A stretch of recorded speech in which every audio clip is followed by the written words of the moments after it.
En el estudio con la candidata fiscal nacional, jefa de la Unidad Anticorrupción del Ministerio Público, Marta Herrera. Marta, muchísimas gracias por la gentileza de estar acá a esta hora. Buenos días. No, gracias a ustedes, Iván, por el espacio. Muy buenos días a todas y todos. Oiga, hay hartas cosas que hablar, hartas cosas que se han dicho sobre usted esta semana y sobre los otros candidatos, digámoslo, a fiscal nacional. Vamos a hablar de eso más adelante. Vamos a hablar de por qué quiere ser fiscal nacional. Pero antes, una mirada sobre el proceso. Yo no sé si la última elección, la de Jorge Abbott, fue así, ni la anterior, digamos, la de Saba Chaguán y la de Guillermo Piedrabuena, para ir más atrás incluso. ¿Se imaginaba que iba a ser tan complicado este proceso? Uno se imaginaba que iba a ser complicado, efectivamente, pero yo creo que ha superado, lamentablemente lo digo desde ya, ha superado precisamente lo que uno podía haber imaginado. O sea, a mí me decían, no, qué valiente eres, y recibí halagos en ese sentido.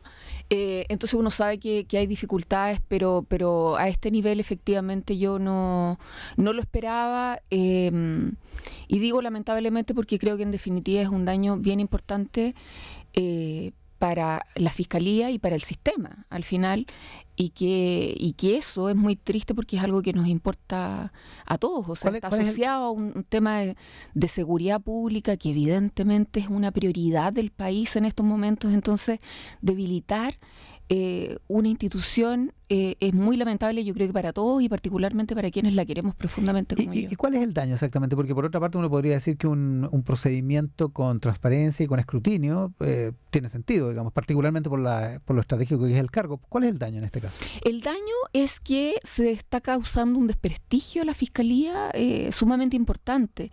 Yo lo que lamento particularmente, y por eso agradezco nuevamente el espacio, es que no ha habido la oportunidad de plantear efectivamente los proyectos que cada uno de nosotros tenemos. Todos tenemos proyectos, me imagino, y evidentemente que el espacio que existe en la Corte Suprema de 10 minutos bien rígidos, ¿no? Nos da la oportunidad para que uno se explaye respecto de la visión que uno tiene, justamente cómo pretende mejorar la situación de la Fiscalía. Eso no ha ocurrido, yo no lo he visto.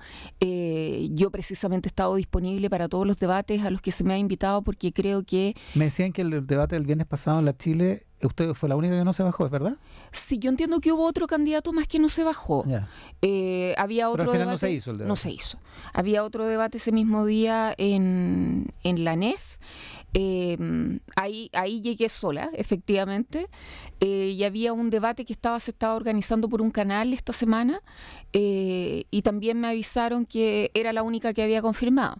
Y entonces creo que esos espacios realmente aportan en términos de transparencia y que la gente también pueda saber, independiente que el proceso no los involucre, pero la institución sí los involucra. Ya, pero tampoco en la elección de Jorge Abbott hace algunos años, tampoco fue que hubiera tanto debate respecto, perdón repetir la palabra, hubiera tanto escrutinio respecto de lo que él pensaba de la Fiscalía. ¿O fueron otros los temas que predominaron? Y justamente me parece que por lo mismo debiéramos hacernos cargo.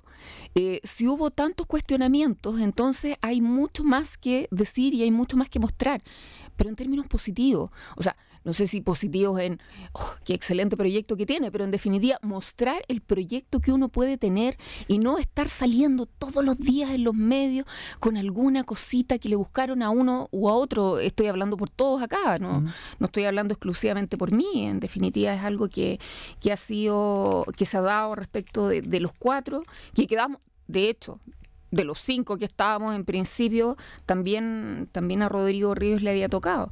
Entonces creo que sería algo que contribuiría precisamente a la transparencia del sistema y que se está ensuciando.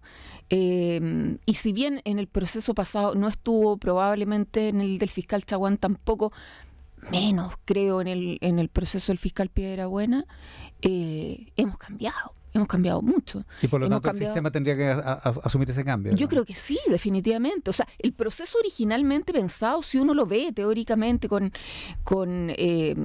la participación de los 3 poderes del Estado, mirado desde el principio y mirado acá también desde lejos, es una buena cosa. Ahora, cualquier sistema va a tener problemas. Por supuesto, sí.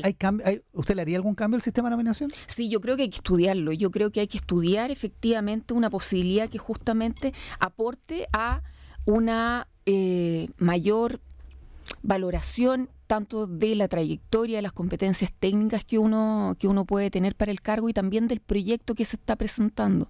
Siento que no ha habido mucho espacio para eso, ha habido lamentablemente mucho espacio para cuestionamientos, pero no ha existido ese espacio y por lo tanto yo creo que tenemos que pensar en un sistema. No tengo, desde ya lo adelanto, no tengo la solución, por cierto. Pero algo hay que cambiar, digamos. Sí, claro. Oiga, quiero que hablemos de Jorge Abad y quiero que hablemos de algunas de las cosas que se han dicho respecto de su candidatura. Pero antes de eso, usted decía, qué valiente, me decía, ¿por qué para postular a esto? Precisamente porque pasan estas cosas, digamos, hay escrutinio. ¿Por qué postular? ¿Por qué quiere ser fiscal nacional? Justamente porque llevo mucho tiempo en la Fiscalía, no es como ya un 21 ascenso. años. Sí, no es como un ascenso, sino justamente es, bueno, primero un cariño profundo a la institución y la necesidad de que cambien ciertas cosas muy importantes, por cierto, y la imposibilidad que yo he tenido hasta ahora de poder hacer esos cambios. Entonces creo que quizás en un rol efectivamente más importante de conducción de las instituciones, yo podría hacerme cargo precisamente de todas esas necesidades que existen en la ciudadanía al día de hoy. Pero ya, hacerme cargo de todas estas necesidades suena como muy, muy soberbio, pero contribuir. Creo que en definitiva tengo una experiencia que puede ser un aporte para contribuir en ese sentido y quiero ponerla a disposición precisamente. Okay. Usted lleva 21 años trabajando en la Fiscalía, la conoce bien por dentro. No ha sido fiscal, dicen que es uno de los reparos, ya vamos a hablar de eso, pero ¿qué es lo que haría como fiscal nacional? A ver, traté yo en la Corte, insisto, en este acotado tiempo de dar cuenta de ciertos ejes, ¿no?, que me gustaría cambiar. Por cierto, uno de ellos tiene que ver con asumir las prioridades del país en materia de seguridad pública hoy, que son muy distintas a lo que había también hace 7 años. Porque yo entiendo que efectivamente las preocupaciones ciudadanas hoy día, y con razón, están en materia de crimen organizado y en distintos estados, podríamos decir, porque en materia de crimen organizado uno puede ver desde bandas criminales, desde bandas donde los roles son más flexibles, donde más bien se aprovecha la oportunidad, y nosotros lo estamos viendo diariamente con portonazos, encerronas, y ya un crimen organizado de carácter más importante, y también un crimen organizado transnacional que en definitiva es una realidad que nosotros vamos viendo también cuando nos vamos coordinando y trabajando con otros países. Hay que hacer esa actualización, digamos. Hay que hacer esa actualización. Y eso se hace desde el liderazgo de la Fiscalía, del Ministerio Público. No lo va a hacer el Ministerio Público automáticamente, solo, digamos. No, por supuesto que no, desde el liderazgo. Ese es un buen concepto, porque también lo que insistí mucho es que hay un eje que es, yo le llamé fortalecimiento del ecosistema de justicia penal, pero en definitiva alude a una coordinación indispensable. O sea, nosotros somos una parte del sistema, pero no somos el sistema, ¿ya? Y necesitamos que todos actuemos conjuntamente, y yo creo que en definitiva, si algo positivo hay de todo lo que estamos pasando, tiene que ver con esa oportunidad de que tengamos claro cuál es la necesidad y en definitiva podamos trabajar mancomunadamente para lograr esos objetivos que se esperan. Entonces, aquí tenemos que actuar todas las instituciones que estamos involucradas, pero evidentemente la Fiscalía tiene que ejercer un rol importantísimo porque es el ente encargado de la persecución penal. La Fiscalía tiene que responder a los fenómenos nuevos, como los que usted describía, y también probablemente algunas críticas que se han hecho respecto de cómo funciona el sistema. Has visto lo que ha pasado a lo largo de los años y cómo ha funcionado un sistema que en la práctica se modeló desde la entelequia, digamos, en lo abstracto. Una de esesas cosas tiene que ver, probablemente usted conoce, yo también, gente que le ha pasado algún delito, que ha terminado denunciando al Ministerio Público, o su caso ha terminado en el Ministerio Público y que finalmente transcurrió unos meses, recibe una carta y se sabe que no hay antecedentes, se cierra y para la casa. Entre otras cosas, se dice porque los fiscales tienen incentivos de ir cerrando causas, precisamente porque parte de su remuneración está ligada, asociada al cierre de las causas. Esa es una cosa. Otra cosa, que las víctimas no se sienten representadas por el Ministerio Público, cuya misión no es representar a las víctimas, es perseguir a los delitos. ¿Hay algunos cambios que hacer en ese ámbito también? A Absolutamente, fue el primer eje precisamente que yo expresé en la Corte, el trabajo con víctimas. Hubo muchas cosas acá, voy a tratar de hacerme cargo, pero evidentemente hay una deuda ciudadana, o sea, hay una deuda de nosotros, de la Fiscalía, con la ciudadanía muy importante. En ese sentido, el ejemplo de la carta de archivo lo ponemos muchas veces, y yo creo que lo ponemos muchas veces porque también a la mayoría nos ha pasado, y en eso me incluyo. Exacto, claro. Yo creo que la mayoría de las personas que encontremos nos va a ocurrir eso. Entonces, nosotros tenemos ahí muchos deberes que efectivamente no pasan por la representación de la víctima, pero eso no significa que no nos debamos a la comunidad y particularmente a las víctimas. Y las víctimas tienen derechos, y esos derechos significan obligaciones para nosotros como Fiscalía. Entonces, mi propuesta es que justamente nosotros cumplamos esas obligaciones que nos corresponden, y desde la Fiscalía en general, porque quizás muchas de ellas las hemos situado en nuestras unidades de atención a víctimas, y por supuesto, como los recursos son escasos, se han tenido que priorizar quizás ciertas víctimas más vulnerables, pero toda persona que ha sufrido un delito tiene el carácter de víctima, y por lo tanto el Estado, a través del Ministerio Público, tiene una obligación para con ellos. Y esa primera obligación es de informar. O sea, primero, respecto de su causa, evidentemente que la carta de archivo no puede ser la forma, y nosotros tenemos que ejercer una comunicación mucho más proactiva.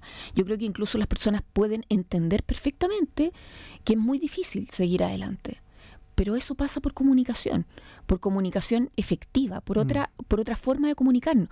Pero incluso tenemos quejas en el otro sentido, o sea, personas en que su caso llegó a juicio oral, pero nunca se enteraron hasta que de repente les llegó una citación. Entonces, nosotros no nos comunicamos con las personas para informarles en qué está su situación. Y también en esto yo me manifiesto particularmente con ciertas observaciones, este discurso de que yo tengo que informarle a la víctima porque es necesario que yo la adhiera al proceso penal. Ya, entonces, como yo la necesito y necesito adherirla al proceso penal para tener mejores resultados, claro, eso puede ser efectivamente una consecuencia, pero lo primero que tenemos que tener a la vista es que yo no le informo a la víctima para adherirle al proceso penal, le informo simplemente porque es su derecho, y si es su derecho es mi deber como Ministerio Público completo, no solo de las unidades de víctimas. Y nuevamente, como no damos abasto, tenemos que aliarnos con muchas otras instituciones dentro del sistema de la red pública e incluso privados que tenemos también el mismo objetivo en materia de atención a víctimas. Tenemos que generar esas alianzas y esas redes. Estamos con Marta Herrera, que es jefa de Unidad Anticorrupción de la Fiscalía y candidata a Fiscal Nacional. Hablemos de su candidatura. Ahora se dice que usted es la favorita del gobierno, ¿le han dicho, no? Lo he escuchado, lo he leído en los medios, pero he leído tantas cosas. Me he leído calificativo de descartada hasta favorita. Hasta favorita, pero el gobierno no le han dicho nada. No, nada. También dicen que es la continuadora de Jorge Abbott, tiene que ser uno de los reparos de los reparos que hay sobre su candidatura. Sí, bueno, yo lo que he dicho al respecto, y por eso nuevamente agradezco el espacio, es que uno no ha tenido posibilidad de mostrar el proyecto. Yo creo que tengo una visión bastante distinta a la del fiscal Abbott. Tenemos estilos totalmente distintos.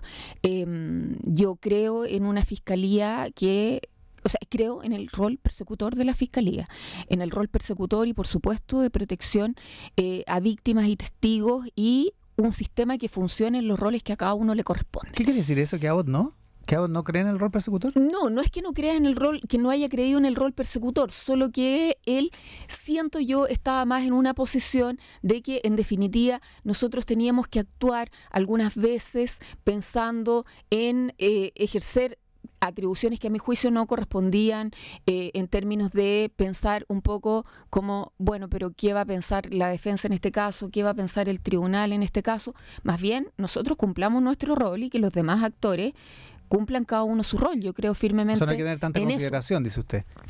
No sé si, no es ser desconsiderada, no quiero plantearlo así, no, claro, pero en definitiva... Pero hacer la pega. La pega que nos corresponde a nosotros, que es en un rol efectivamente de persecución penal, insisto, y protección a víctimas y testigos, y las prioridades que yo siento que siempre han debido estar sobre la mesa apuntan a la calidad de la persecución penal, a mejorar la calidad de la persecución penal, y creo que hubo mucha focalización en aspectos de carácter administrativo. Ahora, el elefante en la habitación ahí es las causas de platas políticas, digamos. En las causas de platas políticas, efectivamente, a mí, por mi calidad dentro de la institución de directora anticorrupción, me correspondía un rol de dar mi opinión. Yo he comentado que, en definitiva, es distinta la relación que puedo tener con distintos fiscales. Con algunos nosotros hemos asumido equipos investigativos propiamente tal.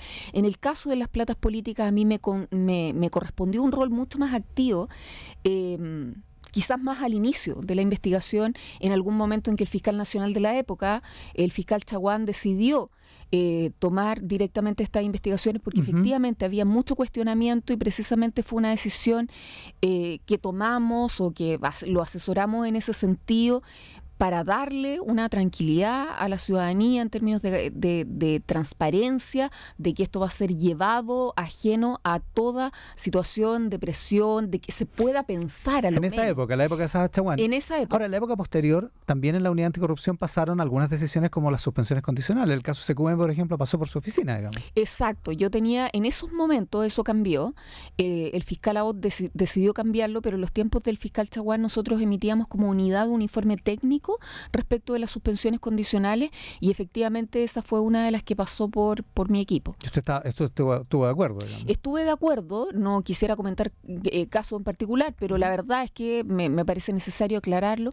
Habían ciertos aspectos que fueron los que a mí me llevaron a firmar ese informe técnico, que particularmente tenía que ver con una razón de prescripción.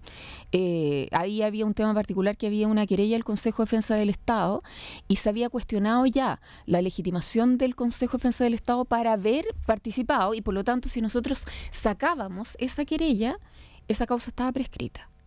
Esa era la situación. Mirado hacia atrás, Marta, estamos con Marta Herrera, candidata a fiscal nacional.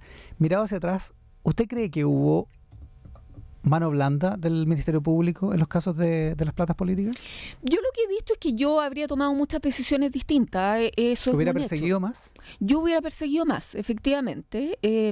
Insisto, mi rol efectivamente es más persecutor y en el área que me corresponde yo creo que eso también ha trascendido. O sea, usted me plantea un caso de SQM, pero también han trascendido otros casos donde efectivamente mi opinión fue totalmente contraria y más bien fue en contra de o la salida alternativa o del procedimiento negociado que correspondiera, y es nuevamente: vamos a juicio. Este es un sistema que se plantee en un juicio que tiene las características del que tenemos actualmente, con transparencia de cara a la ciudadanía, las distintas posiciones, y al que le corresponde resolver es al órgano jurisdiccional. Yo creo eso.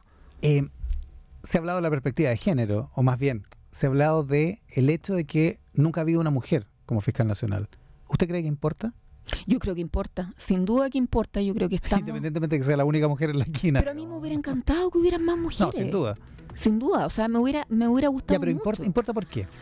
Importa porque creo que efectivamente estamos en un momento en que la perspectiva de género es una cuestión que tenemos que tener a la vista, y eso independiente efectivamente de que pueda ser un hombre o una mujer, ¿ya? No, un hombre perfectamente también puede asociar la perspectiva de género, y además yo debo reconocer que ha habido avances en ese sentido. El fiscal Abbott recibió una institución con una fiscal regional dentro del Consejo, y en estos momentos hay 5, si no me equivoco, fiscales regionales mujeres, y eso ya es un avance, pero tenemos que avanzar muchísimo más y desde distintas perspectivas.